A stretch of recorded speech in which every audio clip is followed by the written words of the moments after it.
conflitos geracionais nascem justamente das diferenças culturais, sociais e econômicas entre as gerações. E tudo em uma razão das influências que marcaram o repertório utilizado na construção da hierarquia de valores de cada geração.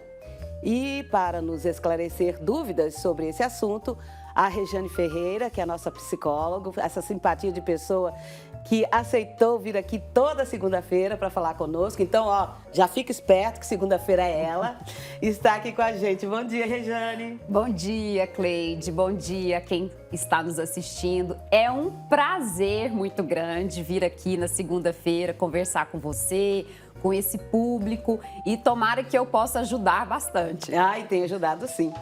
O que são esses conflitos geracionais? Primeiro eu queria trazer um pouquinho de um conhecimento ao longo da história. Certo. Nós tivemos as nomenclaturas para algumas gerações e isso começou devido a um fotógrafo húngaro chamado Robert Capa. E ele trouxe o conceito de geração X, que eu vou falar daqui a pouco, mas antes da geração X tiveram outras. Então vamos lá. A humanidade começou a receber os nomes das gerações desde a época da Segunda Guerra. Então, quem nasceu enquanto estava acontecendo a Segunda Guerra ou proximamente a ela, era chamada a geração silenciosa. Muitos dos idosos mais longevos, que têm mais de 80 anos, 75 a 80 anos de hoje, eles nasceram nessa era chamada geração silenciosa, porque muito do nosso dia a dia era para a sobrevivência. O futuro era muito incerto, a escassez, de possibilidade de comida era muito grande. Depois que passou a Segunda Guerra Mundial, aí chegaram os baby booms, que foi a geração que nasceu mais ou menos ali no final da década de 40 e a década de 50, depois da Segunda Guerra, teve um aumento muito grande da natalidade. E aí foi uma geração muito empolgada com o trabalho, com o fazer, com a dedicação, mas uma época ainda que a hierarquia era muito clara, quem mandava, quem obedecia e tudo mais. Depois disso, veio a geração X, que é a geração que nasceu mais ou menos na década de 60 e 70. Aí já foi uma geração também permeada por muito empenho, muito trabalho, mas uma geração que, por exemplo, estudou mais, uma geração que foi a promissora, de uma família. Muita gente saiu da região rural e foi para cidades e tudo mais. Aí depois veio a geração Y, que nasceu ali mais ou menos década de 80, 90. Essa geração já teve uma grande mudança, porque ela nasceu numa época que não tinha tanta tecnologia, mas muito rapidamente pulverizou a televisão na casa das pessoas e depois a internet. Então, uma geração que viveu uma mudança gritante no estilo de vida. Ela percebeu que ela teria que estudar muito mais, porque a concorrência aumentou bastante. E depois veio a geração Z. A geração Z, gente, já é quem está ali na década de 90, início dos anos 2000, que é os chamados nativos digitais. Eles nasceram no mundo permeado pela internet. Então, é uma geração conectada, aquela geração que a diferença geográfica não existe, porque ela está aqui e ela pode entrar em contato agora, em tempo real, com uma pessoa que está lá no Japão. E nós já temos a chamada geração Alfa, que são as pessoas, as crianças que nasceram de 2010 para cá e ainda estão em estudos como é que é o perfil de comportamento. Então, olha, gente, essa história de conflito geracional é algo que a ciência tem se aprofundado no estudo, porque é gritante a diferença de uma geração para outra. Essa geração que você falou dos anos 80 e 90 teve um advento mundial que foi a AIDS. Essa doença, ela abalou um pouco as estruturas dessa família, dessa sociedade? Eu acredito que sim. Na verdade, acho que vários contextos acabaram fazendo isso, Foi a época também da finalização ali da Guerra Fria. Então, Então, enfim, eu acho que a entrada da globalização. Então, sim, essa história, olha o que a gente acabou de viver na pandemia, né? Algo que aconteceu lá na China. Rapidinho permeou o mundo inteiro. Foi. Então, o início da globalização aconteceu nessa geração. Então, o conhecimento, a partir das gerações, ele foi sendo cada vez mais expandido. E conhecimento é uma forma de poder. Sim, com certeza. E aí, até meus filhos, né? Eu tenho filhos adolescentes, quando eu menciono alguma coisa, nossa, não sei como é isso, eles já falam assim pra mim, mãe, põe no Google. Porque pra eles, o conhecimento tá ali. Muito forte, na palma da mão. Então, todas essas mudanças que a humanidade viveu, sejam os adoecimentos, as mudanças no contexto familiar, né? As mudanças dos papéis. Antigamente, era muito definido. O homem servia para isso, a mulher servia para aquilo. Hoje, a coisa já se modificou bastante, sim. né? As escolhas afetivas, o tempo, né, de permanência de um casamento. Então, antigamente, o divórcio era algo, um absurdo muito grande. Hoje, as pessoas convivem com isso, as famílias se multiplicaram de uma forma diferente. Sim. Então, tudo isso contribui para alterar o comportamento humano. Agora, quais são as principais dificuldades enfrentadas quando o assunto é conflito geracional? Então, vamos lá. Essa é uma pergunta extraordinária, porque qual é a tendência do ser humano? O Caetano Veloso cantou isso. O Caetano Veloso falava assim, Narciso acha feio o que não é espelho. Então, a tendência da gente é se aproximar a nossa identidade da nossa geração. Então, quando vem uma geração diferente, a gente percebe aquela diferença como uma certa ameaça. É difícil lidar com a diferença. É tipo uma tribo. É tipo uma tribo. E é difícil de entender. Eu vou contar uma história de uma família que eu acompanhei em consultório. Um pai chegou no ápice do seu sentimento paterno de realização e ele foi numa concessionária e escolheu para o filho o carro que para ele teria sido o carro dos sonhos quando ele era jovem. Ele, inclusive, né, os filhos têm a oportunidade de ter muito mais do que os pais tiveram. Sim. Ele teve que conquistar o próprio carro sozinho. Então, na cabeça dele, dar um carro para o filho era um sonho realizado muito grande. E esse filho, não muito empolgado, falou, pai, muito obrigado, mas eu não sei se eu quero dirigir. Porque eu acho que não precisa. Porque eu quero fazer parte de uma geração que quer usar o transporte público, eu quero ir de bicicleta, eu pego uma locomoção por aplicativo. Eu acho que não tem necessidade de tanta gente dirigir. Gente! Nossa! Desestruturou esse pai. Mas é isso. O que vale, o que foi tão precioso numa época, de repente não é mais. Gente, lidar com essas novas, né, esses novos formatos é um desafio, é uma aprendizagem para todo mundo. E tem um detalhe aí, porque a pessoa, ela fica magoada e ela fica sem entender. Aí vem esse conflito. Exato. Aí tem que ir pro seu consultório. Porque como é que você vai lidar com isso? E eu que tô nessa idade, que uma coisa vem muito nova, para eu lidar com isso, eu tenho que parar, pensar e tentar aceitar e não colocar uma barreira, né? Perfeito. E aí não é validar a sua autoridade, assim, porque impor, né? Eu estou aqui, eu sou mais velha que você, então eu tenho que impor o meu desejo. Eu acho que não é muito por aí mais.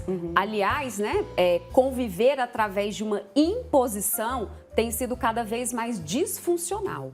O que a gente percebe é o compartilhar. É cada um conseguir ter a flexibilidade para olhar a situação, a vida, pelo prisma do outro, que vai ser diferente do seu. Ainda bem. E é assim caminha a humanidade, né? E é assim mesmo. É possível, Regiane, notar conflitos geracionais apenas nas relações familiares ou em outras relações também? Sem sombra de dúvida, em outras relações também. Relação do trabalho, por exemplo, né? Aquela sensação de que né? O gerente é uma pessoa mais velha, de repente um homem engravatado, com bigode. Aqueles estereótipos, eles foram por água abaixo. O mundo se horizontalizou, inclusive na diversidade das idades dentro de um mesmo ambiente. Então, o ambiente de trabalho, de repente, eu posso ter uma pessoa que seja minha chefe e ela é uma pessoa mais nova do que eu. E tá tudo certo. Assim como eu, que, por exemplo, sou professora, muitas vezes eu dou aula em pós-graduação, eu dou aula para pessoas que têm uma bagagem e tempo de vida muito maior do que o meu. E tá tudo certo. E esse nível de troca, inclusive, eu me sinto muito honrada por fazer essa troca com pessoas que têm uma bagagem mais extensa do que a minha, mas de repente tem algum conhecimento específico que eu possa estar ofertando a ela. Eu acho essa troca muito enriquecedora, porque cada geração tem os seus valores que precisam ser contemplados, valorizados. Tudo bem, a geração mais recente, mais nova, lida bem com tecnologia, lida bem com mudança, mas lida super mal com frustração. Mas não sabe comunicar frente a frente com as pessoas. Então, por que não usufruir dessa bagagem, né, tão bacana, tão valiosa de cada geração e fazer uma integração disso tudo? Nós temos um exemplo aí muito recente e muito triste também, com o presidente da Caixa Econômica Federal, que ele tinha uma voz de comando de déspota mesmo. Era um agressivo, era um chantageador, ele fazia bullying, fazia só coisas horríveis. E deu no que deu. E deu no que deu por quê? Eu acredito, não sei, me corrija se eu estiver errada, que a coisa vai pressionando de um jeito que alguém toma uma atitude. Aí vaza uma denúncia, vaza isso, porque a sociedade não aguenta mais. Muito bem. E essa história das pessoas se encorajarem para a defesa. Quantos e quantos profissionais ou quantas pessoas já tiveram atitudes nesse perfil e os demais não se sentiam na voz, no direito de falar, opa, essa relação ultrapassou um limite que não deve. E as pessoas se calavam. Sim. Então, hoje, as pessoas conseguem se permitir falar, não é assim que se faz. É fácil, a geração atual é uma geração melhor, pior. A gente não quer pensar nesse nível de julgamento, sim, né, Cleide? Sim. Mas é uma geração mais liberta para conviver com as diferenças e mais liberta para questionar mais corajosa, principalmente aquela autoridade imposta. Não é por aí. E você estava falando aí dessa imposição, me lembrei também de outro caso recente, da mulher que foi agredida pelo colega, simplesmente porque é mulher. Ele não aceita o comando de uma mulher. Então, tem que se abrir a cabeça, né? E tá tudo bem, como você diz. E tá tudo bem. E aí, nesse ponto, a geração mais recentezinha, ela tem uma dinâmica interna melhor em relação a isso.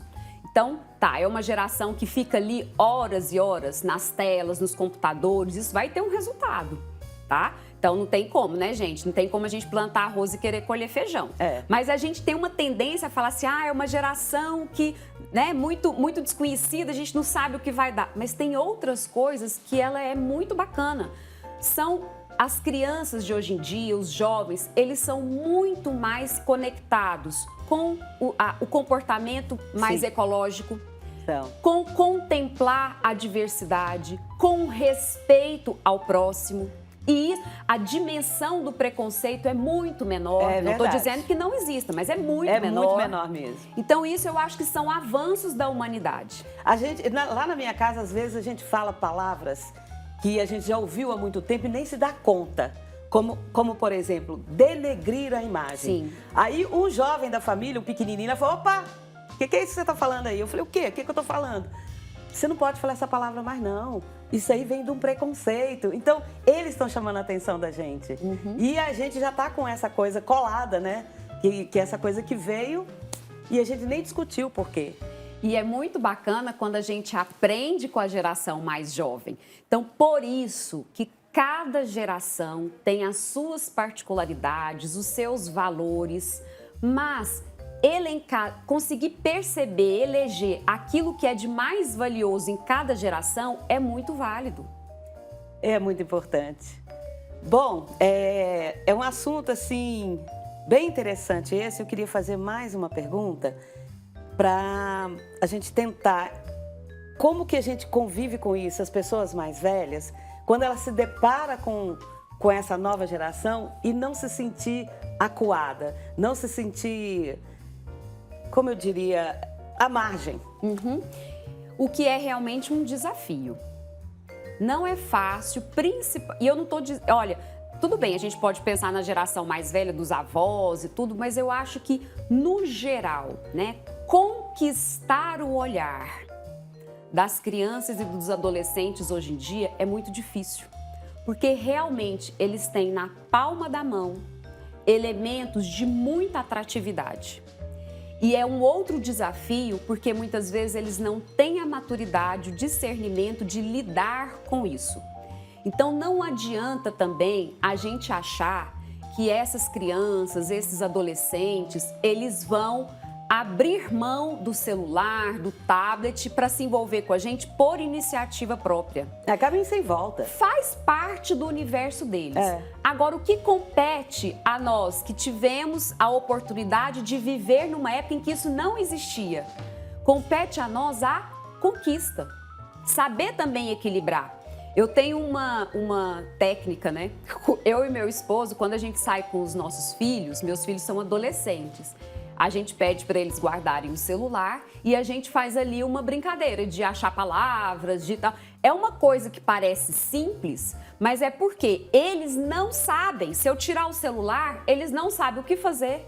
Eles não sabem como lidar com aquilo. Nem a brincadeira de contar palitinho, não sabe. É a gente é que sabe. A gente tem que transmitir, né, fazer essa troca. Da mesma forma que às vezes nós, como pais, como avós, também temos que adentrar um pouco no universo deles.